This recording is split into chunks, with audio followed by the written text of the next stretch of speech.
Well, hello and welcome to Insight with Political Tours and Beyond the Headlines. Not even the Taliban were able to predict how quickly Kabul would fall. It seems they too are adjusting to the pace of their own victory. Now the Americans have left, it's far from clear what kind of government or country the Taliban are likely to lead and what kind of relationship they're likely to have with the outside world. To help us answer those questions, we have with us today one of the world's leading experts in the group. He's Antonio Giustozzi, visiting professor at King's College London and a senior fellow at the Royal United Services Institute. Hello and welcome, Antonio. Hello, hi. Thank you very much for joining us. You're based in London at the moment, I think? Near London, not exactly. Near London. Okay, well, we're temporarily in Edinburgh, hence the picture behind me. The castle's just over there. That's a slight distraction from our topic, but we're not normally where we are at the moment. You've written 6 books on Afghanistan and the Taliban, so this is a unique opportunity to understand more about the organization, how it was able to rebuild itself after 2001 and ultimately defeat the Americans, as well as, I hope, understand what it wants now as it takes back control of the country. Antonio, can we just start with the real basics? What do the Taliban believe in? What's their sort of founding ideology? What sort of holds them together? Well, when they started, I think they could be described rather correctly as a movement of clerics influenced by the bandits coming from Pakistan. And that at the time was quite accurate. Of course, things have got more complicated, especially after 2001, because the Taliban, as we have seen, have been expanding a lot. And expansion comes at a price. You know, you start losing your, if you like, your coherence when you start bringing in different people. So they brought in not only people from different regions, but also people from different political and ideological backgrounds. So, for example, there are a lot of, especially people with a background in the Muslim Brothers, which in Afghanistan are traditionally split into multiple parties, you know. So they started attracting first a lot of people from the so-called Islamic Party or Gulbuddin Bakhtiar, and they are the more radical wing of the Afghan Muslim Brothers. Then they started attracting, especially in the north and the west, people from the more moderate wing called the Islamic Society or Jamiat Islami.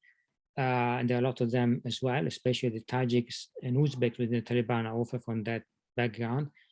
And then, you know, of course, because the Taliban became big, they started attracting people who are not really ideological, but just want a vehicle to vent their frustration, or they wanted the vehicle to vent the frustration of the government, wanted to take revenge against people who had done them harm, like people in the security forces, Americans, whatever. Mm-hmm. The other type.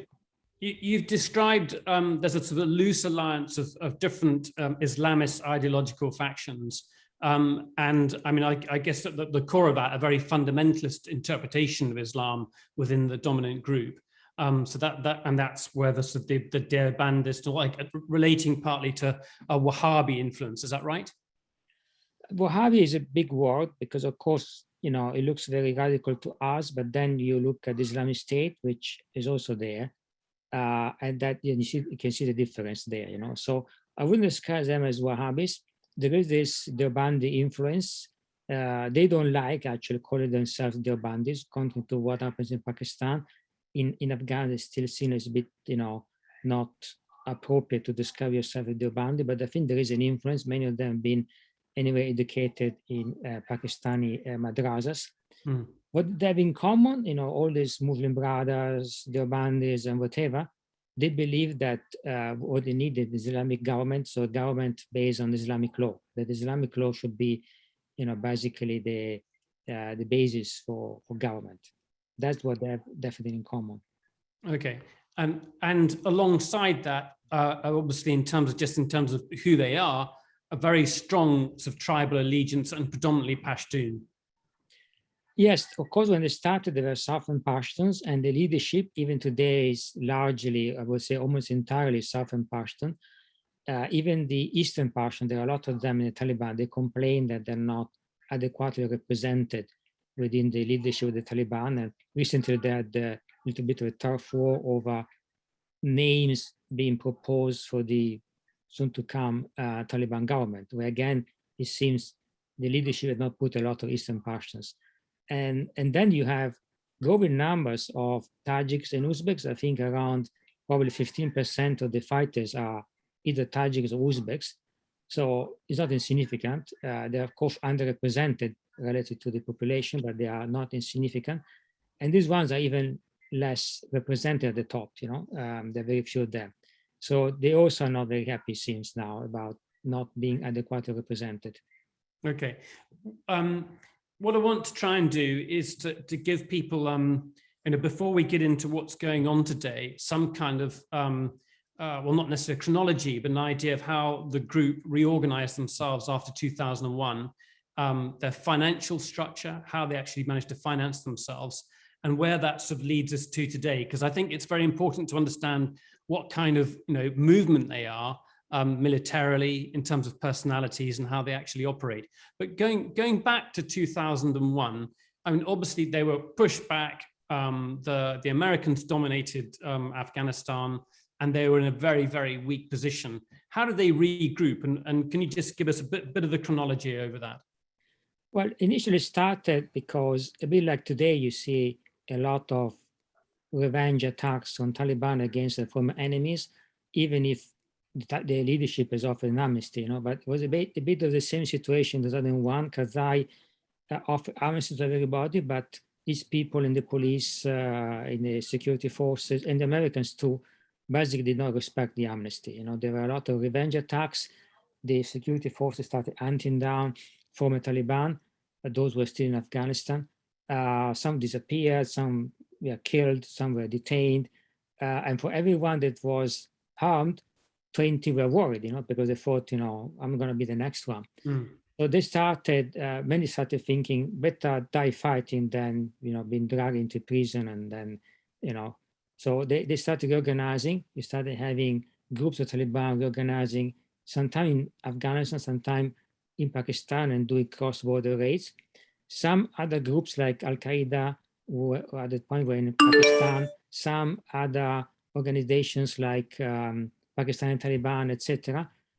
Some Central Asians started helping them. So they started contributing to their raids from Pakistan. That also gave an impression to the Taliban inside Afghanistan that something was starting, that the Taliban were organized in Pakistan, that they had some military strength, which actually didn't have. Most of it was non-Afghans who were doing this. But anyway, sometimes, the impression is what matters. So they started feeling encouraged, and more people started mobilizing. And then little by little, even in Pakistan, the Taliban who took refuge there, they started coming together, they were reorganized. And of course, they started looking for funding, and funding is very important. I think something that the Americans in particular, but also the Europeans didn't realize, and by getting into Afghanistan and planning to stay there, because that's the point. One thing is a raid you do and stay for 2 years. One thing is staying indefinitely. They really alienated the regional powers. So it got to the point where every single regional power except India was supporting the Taliban, not because they like the Taliban, but to get the Americans out. It was a bit like, if you like, when the Cubans were in Nicaragua. And the Nicaraguans could argue, it's our country, do what we want. But seen from Washington, there was like, if you like, a kick in the ass. It was unacceptable. There was their garden, they couldn't allow foreign powers, and especially it seemed that Russia was lurking behind the Cubans, not very far from them. It was unacceptable for them. For the Russians, the Chinese, the Iranians, even the Pakistanis, that was unacceptable. The idea that the Americans are going to establish themselves there for good seemed, something intolerable. And they thought basically the Taliban were the only means they had to put pressure on the Taliban to get them out. I'm interested you say that, because we often hear about Pakistan and the ISI and their close relationship with parts of the Taliban network. And that's something we'll get onto in a second when we talk about the negotiations in Doha. But Iran, I didn't know so much about Iran. I thought Iran, being Shia, would have less interest in a sort of an extreme Sunni organization taking over next door. And I certainly wouldn't think that the Chinese and the Russians would be happy with it either. Well, they were not happy initially, and they tried many other things, to put pressure on the Americans. None of it worked. For example, they were trying to convince some of the, these Muslim Brotherhood organizations, especially the Iranians, to do something against the Americans, demonstrate, create trouble, basically create a sense the Americans were not welcome.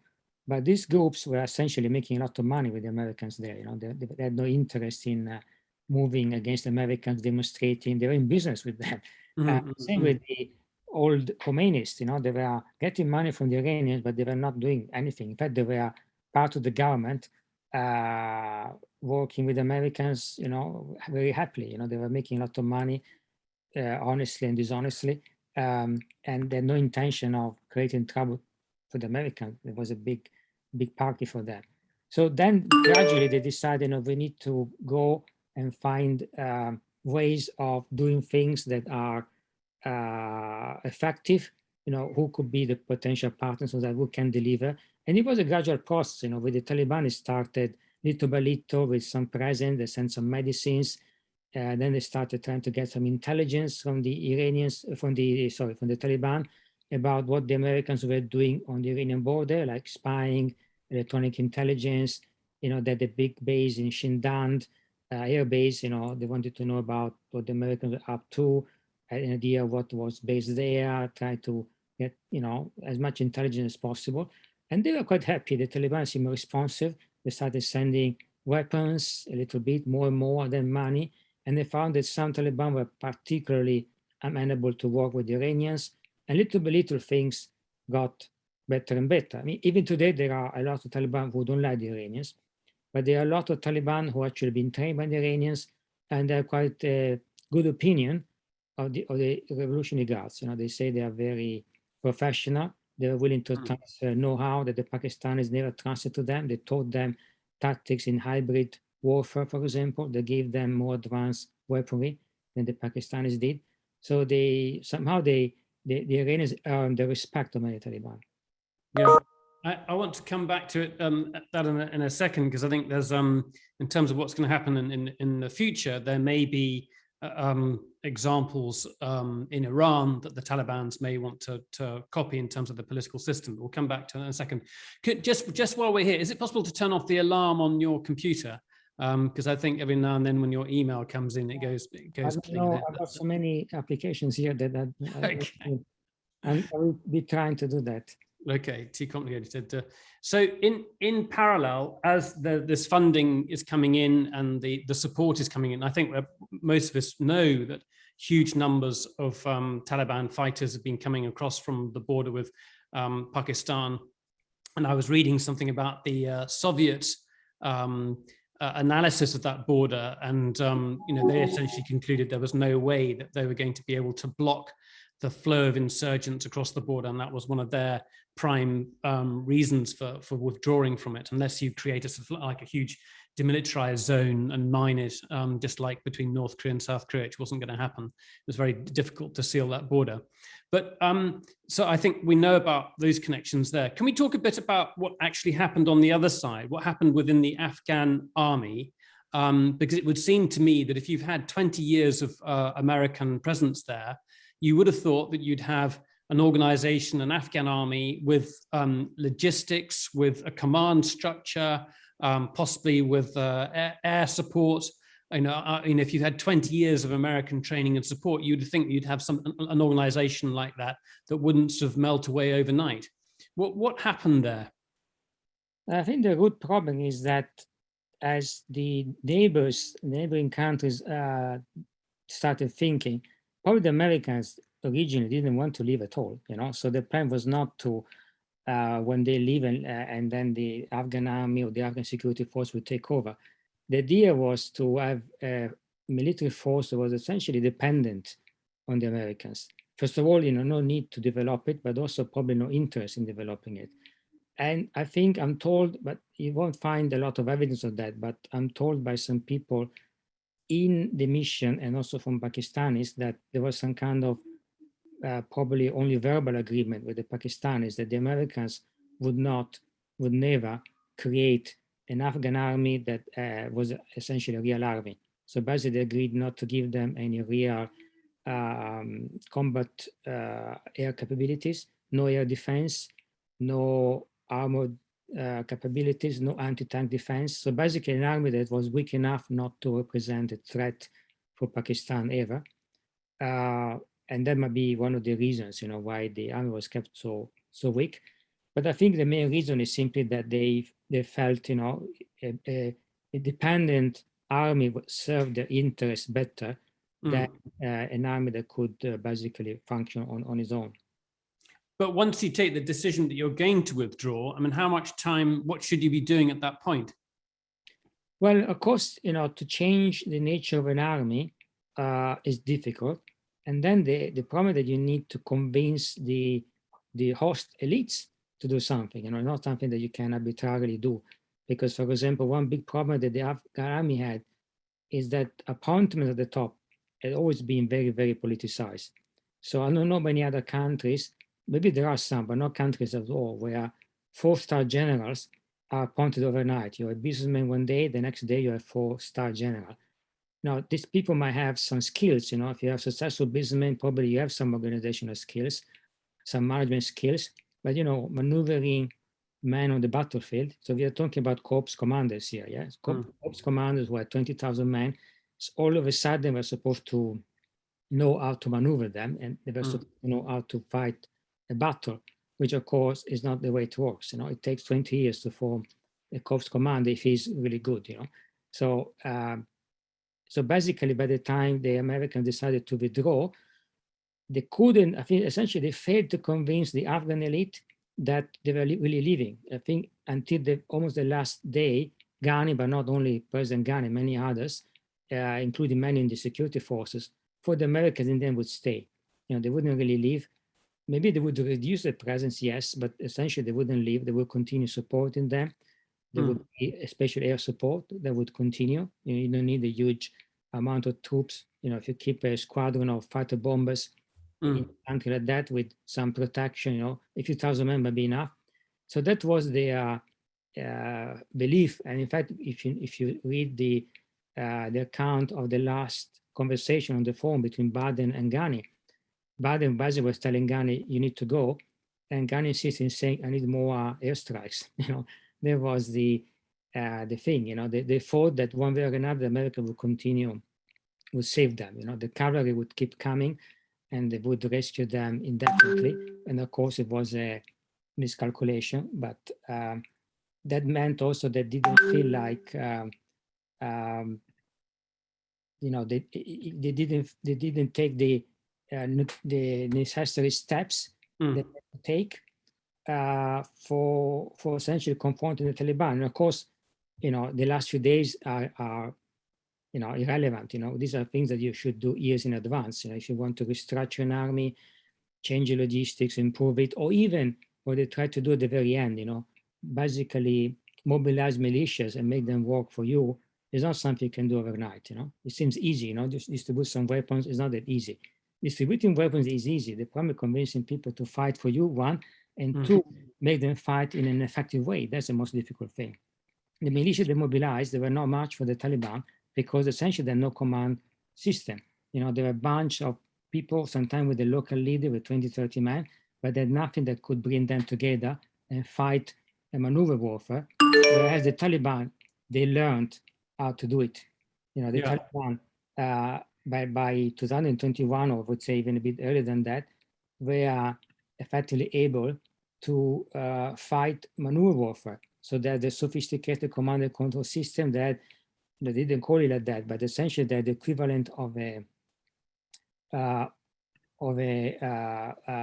officer corps, let's say. So that means that they were able to coordinate their forces. They were able to fight real battles, and I think that was very important because we've seen in the last few months the Taliban essentially regularly outmaneuvering the Afghan army, which is odd, because in theory we expect the army to be at least better at that than the Taliban, but the Taliban won on that front as well. So they seized all the roads, and this is the astounding thing. If you can't defend your roads, I guess you don't have any logistics. You've lost your supply lines. You can't get your food and ammunition unless you've got overwhelming air support and air superiority. Well, I knew that they were going to lose the war the moment they lost the battle for the highways. In fact, they didn't lose the battle, they didn't fight it, which is even worse, you know. So I think the will to fight was already not there before the final offensive in May started. You know, the moment you, as an army, you know, at least a general should know that he needs to keep the supply lines open. And of course, they should have known that very well that the airlift capacity of the Afghan Air Force is very limited, nothing even to remotely compare with the American Air Forces, you know. So they knew that being supported by airlifts was not gonna save them. You know, you could do something, you can top up the other supplies, but supplying several cities and several army corps from the air with the 3 C-130, which one actually had already been crashed somewhere, and one normally was doing maintenance or being repaired. You know, it's impossible. They tried to use some commercial planes, but you know the capacity is much less. Simply was totally insufficient. Not only it was insufficient, but everybody knew it was insufficient.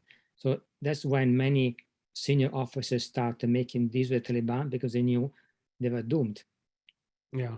Yeah, I was reading also about the, you know, even things like Humvees, they didn't have the ability to repair them. So you've got huge amounts of American kit, but you just don't have the capacity to maintain the stuff you've been supplied with.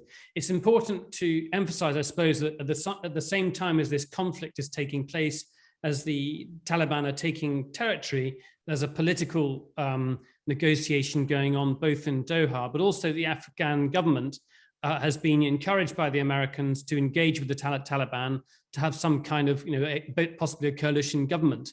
But I'm right in saying that Ashraf Ghani, the Afghan president, rejected that and chose to fight instead?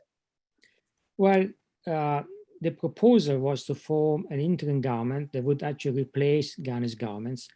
And the clear message from the Taliban side, but I think also many people in Kabul, was that Ghani should not be part of it in any role, you know. So they wanted him to resign basically and go. And of course, that was not acceptable to Ghani. And I think, you know, if actually Biden made a big mistake was not to put more pressure on Ghani to leave. I mean, he had leverage, you know, the Americans had the leverage, of course, because they were paying all the bills. But the way things have gone, it would be better for Afghanistan for sure if they had used that leverage some months ago, rather than wait and see how things were going to turn up, you know. Because at that point, the Taliban would have had to agree to power sharing first, but also probably to share power, which was going to be much less of what they might ask today if they do agree to power sharing, because that's a big question mark, of course. If you were to go back, though, to before Biden and looked at the negotiation that Trump was had set up in Doha, that was, I mean, isn't the problem there in that it's unilaterally about American withdrawal and it's not about trying to create a stable Afghan government? Well, one thing Trump and his people never said, and actually even Biden didn't articulate it very clearly, is that all this talk with the Taliban were based on one premise, that Ghani would go. The Taliban said that from the first meeting they had with Khalilzad in 2018, you know, and it was very clear, and they were always very clear about that.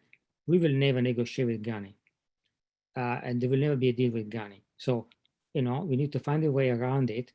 And soon the Pakistanis came up with this plan for an interim government, which Khalilzad liked. And then much of the work was about, you know, refining the idea and convincing the rest of the political elite in Kabul to sponsor it, you know, because otherwise it couldn't possibly work. Which I think actually Khalilzad was quite successful. You know, at one point, almost everybody was in favor of an interim government in Kabul, except Ghani, of course. But that's no small detail because Ghani was the president, you know. So how do you convince somebody to resign in favor of somebody else? You know, that was the big question mark. And I don't know what Trump would have done if he had been reelected. But the deal was you remove Ghani, we declare ceasefire, and then we have an interim government. And then you would have had a path towards something more stable. Of course, nothing would ever be guaranteed, in this kind of post-war situation. Everything can still collapse. It can have a lot of problems. But if you look at the situation now, that probably would have been a much better path to take. Absolutely, absolutely. Well, listen, I'd love to start taking questions from people. If you put your questions in the Q&A box, we can start putting those questions to Antonio. Let's bring things up to I'm just going to come back to that question again there. So you think that a lot of blame has to be put at the feet of Ashraf Ghani for not seeking, or basically putting himself before a compromise that would have saved the country from further conflict. But if the Americans are saying, look, we're getting out come what may, that really jeopardizes any negotiation. It basically says, we are going, here's a rough timetable. Ultimately, we're not going to be backing up whatever government there is. As far as I know, there was a point, the last important meeting that Ghani had with Khalilzad, where Khalilzad told him, you got to go, and if you don't go... So this is Zalmay Khalilzad, who's the US negotiator. I think he's the Deputy Assistant Secretary of State, or I can't remember his title, but he's the lead negotiator for the State Department dealing with the Taliban, and he led the American talks, and he signed the deal with the Taliban in Doha. So I was in that meeting, of course, but what I'm told about the meeting, that Khalilzad told him, you need to go, and if you don't go, we'll need to apply pressure to you, and we'll need to start freezing some of the funding, because it's essential that you resign essentially from your job. And of course, Ghani said no. I think, the blame is in a way to be shared, because not many serving presidents are willing to resign because somebody tells them to resign. And I think Ghani was generally convinced that it wouldn't be good, certainly not for him, but also for Afghanistan if he had resigned. Of course, there were issues, because he would have a government with a weak mandate, not an elected government, but probably some kind of neutral president with not much power, a weak president, with the country fully armed and with a lot of tension in the country. What if something goes wrong? Who's gonna hold things together, And nobody wanted, apparently, peacekeeping mission of any description, neither the Taliban, nor Ghani, nor many other people, Even the Americans, they kind of raised the issue a little bit, but didn't push for it. So with no peacekeeping mission, the ceasefire is very difficult to enforce, especially in a place like Afghanistan, where there's no really, battle line. Basically the fighting forces spread around, very difficult to monitor, supervise a ceasefire in these kind of situations. So it would have been difficult. I think certainly the Americans, considering what they've done done better to actually implement the threats. Basically freeze the funding, because now you see what's happening now, that now the country is facing a humanitarian crisis, and it's not clear how it's going to be resolved, because, if you don't recognize the Taliban, you cannot give them money. If you don't give them money, the state collapses, and it's bad for the Taliban, but not only for the Taliban, So no health services, no education, nothing. So, and it will be chaos. So I think, I understand that freezing funding, even partially, also raised issues of concern about state stability. But then look what we have now, It's going now is potentially much worse. Antonio, just to say, you served, didn't you, with Italian forces in Afghanistan back in, was it 2004, 2006? When were you there? I was with the United Nations. United Nations, right? 2004, yeah. 2004 to 2006, I missed that, sorry. No, 2003 and 4. With 2003 and 2004. Okay. And I've done a lot of work there, but as a consultant or as an academic or whatever. Yeah, and I think just to say, your research, your research is highly respected, and you've done dozens or hundreds of interviews with various members of the Taliban and people related to them. So I know you're a very widely respected academic for this. Can we? At the moment, I think out of necessity, the West is saying, look, we've got to recognize the Taliban, as you just said now, this is a government we need to, or an organization we need to engage with somehow or other.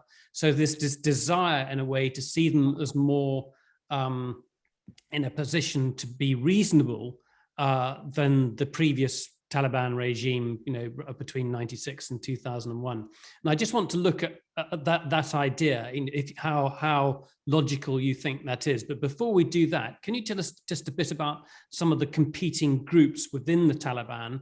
And we spoke about the southern leadership, which were there in the previous regime. And then also there's something called the Haqqani network. It's often referred to as the Haqqani network. It's more complex than that. That is often called the sort of Eastern leadership. Can we just talk a bit about the different competing elements within the Taliban?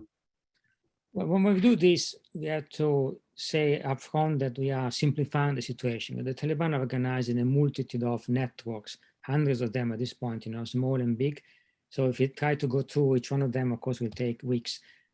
Plus, or many of them, nobody's got really much information. But simplifying a little bit, you have the southern leadership that still controls, I think, the majority of the fighters, but faces a legitimacy issue with regard to two groups or subgroups of Taliban.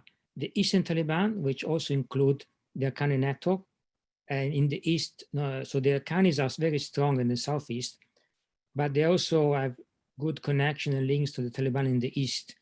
And I would say over time, they become possibly the main influence over there. So there, altogether, maybe a third of the Taliban has some kind of connection with the Haqqani network. So the Haqqani network itself is important, but also their connection with other Taliban are important. And many Eastern Taliban see the Haqqani as a kind of vehicle for pushing the agenda of gaining stronger representation at the top of the Taliban and at the top of the government, because now the Taliban are the government. So they want, ministerial appointments. They want to be appointed in senior positions throughout the state bureaucracy, the army to be, and whatever. And then you have in the north, as I mentioned before, now there are a lot of Tajik and Uzbek Taliban, and they complain that the Pashtun Taliban don't treat them very nicely, especially the southern ones. They are arrogant, and they have this, and I think this is true, that the southern Taliban have this sense of the real Taliban is us. So we have more rights, and we've been around for longer than any of the other ones. So these guys who joined 2, 3, 4 years ago, they don't have the same rights as us, So it's not that you have, okay, you've been fighting recently, but we've been around at least 20 years, some of them 30 years, So, we deserve more. And this is really creating a lot of tension now with these Uzbek and Tajiks, and to a lesser extent, but also significant with the Eastern Taliban, with the Eastern tribes. So there are also differences, cultural differences between the Southern Taliban. In the South, people are much more conservative than in the rest of the country. They tend to be less educated. In the East, even a Taliban mullah will have some kind of state education, at least high school. Some have been to college, so they're better educated. And also the madrasas that you have in the East tend to be, more modern, meaning that they teach other subjects, so people are, generally speaking, significantly better educated. They have a different attitude to women, less conservative, because they're used to women working, meeting them in college, and all this kind of stuff. And so they have a different attitude. And in the North too, the attitudes are different. And then there's an ethnicity issue, which in Afghanistan is a serious issue. So you're sort of emphasizing what seems to me is sort of regional and tribal differences. Does that mean, how does that influence the government ideologically? I mean, if you're asking, and I know this is incredibly complex and you've got sort of such a diverse range of people, but if you're talking about an organization now that wants recognition, wants engagement with the West, but also realizes that it's going to have to take over government and it's no longer fighting a war and taking on a government far more quickly than it thought it might have done, and without potentially allies and governments who can, and civil service that you had taken for granted for previously. How does that change its thinking? And I'm going back again to those, does that regional factionalism lead to competing ideologies as well? Well, I would say at this stage, more than competing ideologies, there are competing attitudes. So the Eastern Taliban, especially the Taliban with some foothold in the Muslim Brotherhood or some background there, directly or indirectly. So either they were there or they were influenced by Muslim Brotherhood. They tend to be, they believe more in organization. They have a different view of the state. We can see that in Kabul, you know, where some of these Afghani units now have already taken over the uniforms and the weapons and the technology of the army. Now they go around dressed like the army, whereas the Southern Taliban are still going around in their in traditional ways, and they tend to be clearly fully organized. And there was always an issue, you know, between the Eastern Taliban and Southern Taliban. The Easterns were always better organized. And I think part of the problem that the Southern Taliban are actually afraid of the Eastern Taliban, because they think if we integrate them, if we give them their due, it won't be long before they take over, because in fact they are better organized than we are, you know. And there are issues like this in the past, you know, where at one point the Eastern Taliban were taking over. They organized their own shura, the so-called Peshawar Shura, which was becoming bigger than the Quetta Shura, and the Quetta Shura to do all they could to undermine it and to destroy it, even if that weakened the Taliban as a military organization in the East, you know, because they were seeing, you know, that the Eastern Taliban could well become predominant. Right. We're getting to get questions coming in now, and I'm just going to read this question. This is from Sarah Biffin. And she said, I mean, this touches on what we've been talking about. How sophisticated do you think their preparations are for government? And I guess the key weakness here is that you've got many of the civil service who've just basically left their posts, and particularly in Kabul, you know, many of those people will have fled abroad. So, and the Taliban themselves have said they want to stop some of these people because they're needed in their country. What's your view on that at the moment? Well, some have left. The majority are still in the country, but they don't work because they know the Taliban can't pay salaries right now. You know, there's no money in the coffers of the state, so they don't have a lot of incentive to go to work, you know, for free. So that's the that's the way it is. And if the Taliban don't find the money, and of course they can only find the money if the Americans recognize them or they try to engage constructively with them, but I think you need a formal recognition to unlock that money, then there's no way the state apparatus as it is can be saved. And then you will see a massive shrinking of the state apparatus with a lot of functions being shed and going to something very basic like in the 90s, perhaps even worse, because one other thing the Taliban cannot do now is printing money. You know, the money is printed abroad, even the money is printed abroad. So they can't even, and unless they have somebody printing for them abroad, they're not able to print money, which means, you know, they can't just print money. Okay, with that massive inflation, but at least you can pay people, you know. But right now, even the basic function of the state that is printing money is not available to them. The difficulty I have, and I guess anyone thinking about this, is that you're looking at an organization which you've described as, by and large, as being fundamentally tribal. You talk about the fear of the Haqqani network and the more educated Eastern members of the Taliban, because perhaps they're the exception, whereas the rule is a sort of Pashtun-based tribal leadership, elders who are taking decisions within council. And this doesn't sort of bode very well for government. The only parallel I can think of is Iran and the leadership that came out in 1979 with the Islamic Revolution there. And you have something called the Guardian Council in Iran, which arguably, here we are, 40 years later, is running the country. And we might not like it, but it's running it very successfully. That state functions very, very well. Is that something that the Taliban might look to? Well, they do want something that could be compared to that. And that, I think, will be in place regardless of whether they're going to have a pure emirate with no coalition or some kind of coalition. So in any case, they're going to put on top a kind of council, which will not be called Guardian Council because they don't want to be associated too closely with Iran. But, you know, it would be similar. They talk about 12 members. Supreme Council or something like that could be the name. And Antonio, just so people who don't know, how does that work? Because it's not there's a sort of semi-democratic facilitation process of people who are appointed to the council. Can you just talk a bit about that?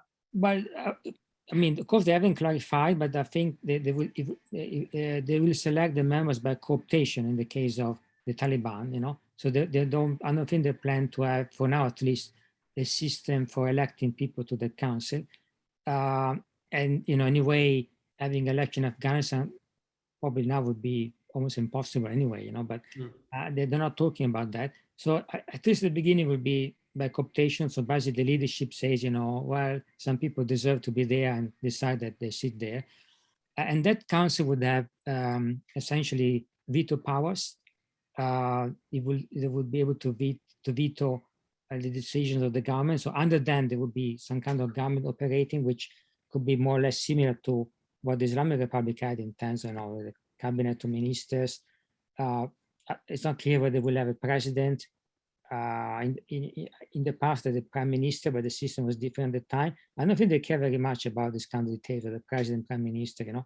So the easiest thing to do would be to keep the system as it is now, put the Supreme Council on top of it. And then, of course, if the government is fully composed of Taliban and maybe a few technocrats to run some of the ministries, then there wouldn't be much of an issue because, you know, they would be politically synchronized. You know, Supreme Council, cabinet would be, you know, Taliban anyway. If they had some kind of coalition government, then you would have a number of issues, you know, because it would have, you know, presumably potentially some kind of friction between some ministers who would want to do something slightly different. They would not be happy about being cut short by the Supreme Council vetoing the initiative. And they must law also the government because the Supreme Council would be supposed to interpret laws and review laws based on Islamic law, but that might take some time, you know. You know, they might have, it might take a while for them to go through anything coming out of the government, have their own discussions, maybe call in the ulema, so the clerics, the senior clerics, to have proper discussion based on the text, you know, that could be quite laborious. So let's turning to the interests of for want of a better word, the West or the international community, which is basically essentially the former sort of occupying powers within Afghanistan, and then also separately the neighbors of Afghanistan. What leverage does the United States have with Afghanistan now? What leverage do Western countries have with Afghanistan now? How can they shape what's going on? Well, the main leverage is the money, because the Taliban have their own funds that they use to run the Taliban as an organization, not as a state. And the money might be enough, you know, for them to run as they are for the foreseeable future. They control the customs, they can get money from there, they can raise taxes. The state has no money. Also because if the state itself started raising taxes or collecting customs, that would leave the Taliban without money. So either way, you know, the money, you can only tax people once. So right now, the money, which is close to $10 billion, is not there. It's mostly in America. Needs to be released. Technically, only President Ghani can sign to release it. Of course, Ghani is not going to do it for the Taliban. Then if the Americans and if other countries recognize the Taliban as a government, then we change and then, you know, they could release the money. But that, of course, not going to happen anytime soon. First, the Taliban need to have a government because right now there is no government. When they appoint a government, they say it will be within days. Then, you know, the West, the Americans, the Europeans, and whoever else will have to consider, you know, do they want to recognize the government? Is it good enough? We don't know. There are different, you know, we know that they negotiated a coalition government. The noise that comes from Kandahar, where they had recently a meeting, are not necessarily encouraging. You know, the rumors circulating in Kandahar are that the leader, Abdullah, has decided to not to have a coalition government. It might be premature because, you know, there are always rumors of this and that, you know, so one should not pay too much attention to rumors. But anyway, there are two options, you know. One is that there is a coalition, one that there's not a coalition. Without coalition, it would be hard for any Western country to recognize the Taliban. With the coalition, also would depend on who is on the coalition. Is it a kind of balanced coalition? How much power sharing really is there? And of course, also some countries might want to wait a little bit and see what even a coalition government does in practice, as opposed to just recognize any coalition government straight away, you know. But they need the money now because, you know, the government is not functioning and essential functions are not there. And the more they wait, the worse things are gonna go. You know, many people want to leave the country simply because, not because they're threatened by the Taliban, but because they don't think they have a job anymore. Yeah, and what costs more, humanitarian crisis with millions of refugees fleeing and traveling through Iran and Turkey to Europe's borders, or propping up a regime you don't like? I guess what's clear is that the ability to influence it in terms of, well, I mean, does that give you leverage in terms of, you know, the Western governments are going to be very sensitive about how women are treated, you know, how people who formerly worked with, you know, the Afghan army are treated. Is there any leverage along those things? To some extent, I think there could be, but the problem is that, as we've seen in recent weeks, the Taliban have problems in controlling and restraining their guys, you know. It's not surprising, as I mentioned, there was the same in 2001, it was the same in 92, you know, even in 92 when the post-Soviet regime collapsed, the Mujahideen took over, there were a lot of executions, actually more than now. There were mass executions also. You know, people want to take revenge after a long war, you know, there are always plenty of those. And wars, as we know, even in the West, produce a lot of psychopaths. We had problems in our own armies. Think of the Australian Special Forces, you know. So you can imagine how many of those should be within the Taliban, because the Taliban had a much harder life during this war than our troops had, you know, many more than died. And those who are alive saw a lot of their comrades in arms dying in pretty nasty circumstances, like being blown to pieces by bomb, you know, whatever. So I'm sure there are a lot of people very angry there, people who are very difficult to control, and the situation on the ground makes it difficult to control them because the Taliban are stretched thin and they have a lot of problems to deal with. They have to face, now they're fighting in Panjshir, they have to face the Islamic State, they have to control borders, control cities. It's getting quite complicated for them. So I'm not surprised that they're struggling to restrain their men and to preempt arbitrary violence, revenge taking, all this kind of stuff. Let's talk briefly about their relationship. You mentioned with the Islamic State, and there's Al-Qaeda as well. And there's also another Taliban group, which is quite extremist, based in Pakistan as well. The Haqqani group, I think, has got members of the Haqqani family or the network have got contacts with those three organizations. Can you talk about the rivalry between the Taliban and those three groups?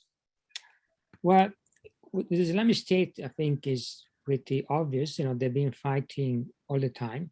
There was a truce of a few months for a period, you know, years ago, and then it collapsed. But otherwise, they've always been fighting.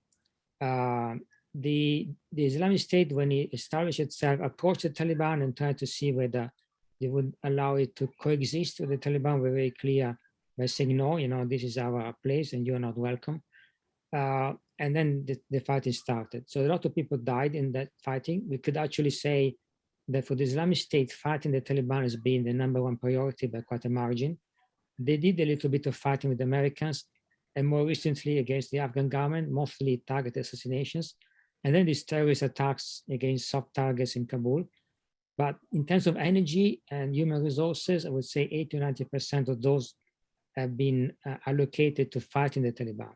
So they fought for years and years. A lot of them were killed on both sides. So that's clear they will continue fighting. The Taliban actually offered some negotiation to the Islamic State, which were refused. So essentially the Islamic State had decided very clearly to continue the war against the Taliban. So that's sorted. With regard to Al-Qaeda, it's more complicated because of course the Taliban know that the problem with Al-Qaeda is not only an American problem. In the region, some countries have poor or very bad relations with Al-Qaeda. So the Central Asians, all the Central Asian countries and Russia are really at odds with Al-Qaeda. You know, they have very bad relations. Al-Qaeda sees them as bad governments to fight, especially the Russians. You know, the Al-Qaeda sees the Russians as no better than the Americans. So these countries, especially the Russians who help the Taliban, they have some expectation. Of course, they don't expect the Taliban now to continue to behave as if nothing had happened with Al-Qaeda, and especially with the Central Asians. The real concerns are the Central Asians. So they want them to take action against these guys. Maybe not immediately, but start, rounding them up, moving them away from the border, quarantining them somewhere, if not immediately surrendering them to the Russians or to the Central Asians. That is an issue because for the Taliban to do this, to take any stern action against Al-Qaeda and co, would be hugely controversial internally. Not so much the leadership. The leadership tends to be quite pragmatic about these things. And in fact, the leadership has been doing business with the Russians for years now, so they themselves care up to a certain point. But within the ranks, many commanders, many leaders even, have good and strong relations with Al-Qaeda and the Central Asian. They are comrades in arms. They fought together for many years. They think it would be immoral, essentially, to sacrifice them for a deal with whatever, So I think they're going to have a problem in how to handle the relationship. Ideally, I think they want to use them as bargaining chips. So basically, if the Central Asian behave well and open the borders, trade, recognize the new government, and the Russians also do that, they will be willing to do more. If they don't, then they have no incentive to do anything at all. The Iranians, the Pakistanis are not so concerned about these groups. China is concerned. However, the Chinese, and the concern is primarily the Uyghurs, of course, but also the Central Asians. The Chinese will not invest in Afghanistan or help Afghanistan in any way if these issues are not addressed. Also because after the incidents in Pakistan, where several Chinese have been killed recently, they're not going to get themselves into another situation of the same kind. So they will want very strong guarantees that something's being done, that the Uyghurs in Afghanistan, they're not huge numbers, but there are some. The Uyghurs, yeah. There are a lot of larger numbers of Central Asians, especially Uzbeks, but also Tajiks, which are also concerned for the Chinese, because they would think that these guys too would be hostile to them and willing to carry out attacks, for example, against any Chinese activities, business, building site, whatever. So these are serious issues for the Taliban, and they've tried to find solutions like saying, we could put them in some place, keep them there where they cannot create any problem. I'm not sure whether the Chinese, for example, would be sufficiently reassured by this kind of solutions. I think they would want something more, something stronger. China is obviously the only power in the region that's got the money to shape things and influence things in a way that the US government could with all its cash. What do you think China might be in a position to do? They will be interested, I think, in investing. There are mining opportunities. It might be interested in creating overland connections with Pakistan, but they would only do that. It's difficult anyway, because of course the geography of Afghanistan is complicated, but they could certainly build railways and roads, but they would want to guarantees they don't expose themselves to the threat of attacks, terrorist attacks against their staff, etc. So they can do a lot, and certainly they're interested in the mining resources. There are minerals there that the Chinese are interested in. A little bit of oil, a little bit of gas, there's not a lot, but more mineral resources that China would be happy to exploit. And they had some idea of exploiting them before, but because of insecurity, didn't go very far. Right, we've just got a few minutes. You're a miserable lot, everyone. As this program has been developing, more and more of you have been joining, but we've had very few questions. So I'm delighted to see another question coming up from Diane Cook. So we'll get Diane up in just, here we go, here's Diane. Go ahead, your question, Diane. Yeah, just as we were talking there, Antonio, about China investing, it seemed to me it presupposes that the Taliban see part of their job as providing jobs and, running a country in the way that we all expect a country to run. How do you see them dealing with the economics of Afghanistan, as opposed to not just the money, but, the day-to-day life and promoting jobs and promoting business and activity? Because that's a really good question, Dan. I mean, financing your own insurrection through controlling drugs and taking money from people on roads is something quite different from running a state. Absolutely, because you're taking the money once people have earned it, but how do you get them to earn the money in the first place?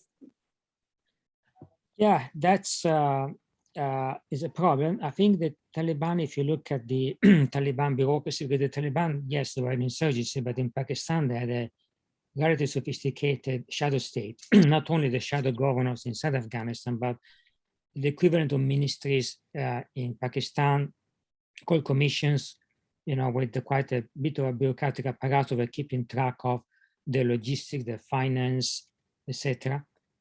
These people tend to be, of course, more, if you like, savvy. They were running their mini state in Pakistan. They know something about it, about the difficulties of doing that.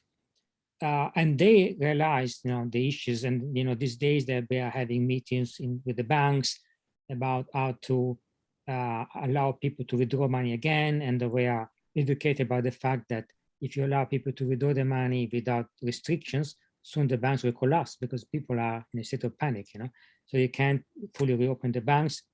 And they were told about, the administration, that people will not go to work if they don't think they're going to get paid.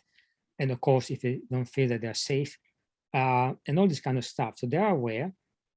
But you see, the problem is, and as it was already in the 90s, that at the end of the day, there's a very narrow group of people in charge. In fact, one technically, Abatullah, a bit like Mullah Omar, So Abatullah, much will depend on his attitude, because Abatullah, we don't know in what state he is, and instantly very difficult to find information about him.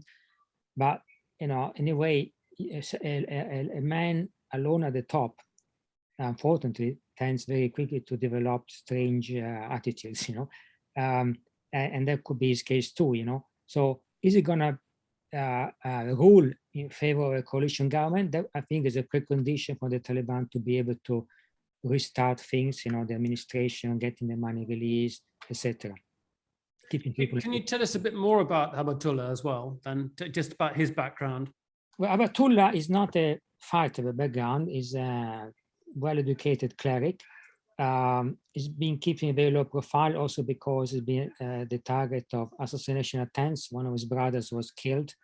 There have been other attacks that might be linked to attempts to kill him. So he's careful. He's been sick. Last year, I got COVID, complications from COVID, was in hospital. He was sick again recently. People actually thought he was dead because he didn't turn up for 7 months. Now, apparently, turned up in Kandahar and had a meeting. But so not much is known about him. But he was seen most of the time as being a kind of relatively moderate figure. At the same time, being in charge, he's been trying to keep the different components of the Taliban happy, So a little bit with the military, a little bit with the politicians, with the moderates, the pragmatists, but keeping some of the hardline on board. So basically trying to build a coalition, or keep a coalition together at the top of the Taliban. And that seems to be his strategy. I think his priority seems to be keep the Taliban united somehow, and everything else comes afterwards. So now, faced with the choice between a Taliban, purely Taliban government and the coalition, he might actually think, at the end of the day, coalition now could bring some advantages, but also would divide the Taliban. Do I want to do that?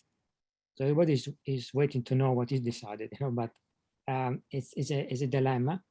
And in his experience, because he went through a very deep crisis with the Taliban in 2015 when he was still only a deputy, I think for him was a passage that was very important in his career. I think it's something that is always there in his mind, how brittle things are and how taking a false step could destroy the Taliban. I think that remains something that is very there in his mind. I'm always reminded by, various conflicts that I've seen, that there tends to be a vacuum. So I'm thinking about in Baghdad, in Libya, and after that vacuum, where there's a sort of vacuum after the end of the conflict, and then things happen, and there's a lot of uncertainty, and we're in this vacuum at the moment. What are your immediate, if someone forced you to make a prediction about the next couple of months, what do you think is going to happen? I know there's a very unfair question. Yeah, well, of course, you know, as we said, there are two main options. Taliban, monocratic Taliban government, which I think is a recipe for civil war and collapse, because the money will not be released and the state will decay very rapidly, or a coalition. It's not that with coalition things are necessarily smooth, but at least, you know, that offers some opportunities. Then depends, you know, the coalition, you know, who will be there, etc. It's not that the Afghan state was immensely efficient even before, as we know, you know, otherwise the Taliban wouldn't be there now. So, you know, it's going to be difficult to keep the state machinery working. I think the Taliban will have to do their own reform of the state. It probably will be shrinking the state. They're not very much believers in the state at all, you know. So they probably will be quite happy to shrink it, and they will try to save money, basically. So that will be a difficult process because people will lose jobs, people will not be happy. So either way, it's not going to be easy. So inevitably, you're going to see more outflows of people. More people are going to flee Afghanistan, and I suppose possibly poorer place in the interim. Yes, I think there will be more of that.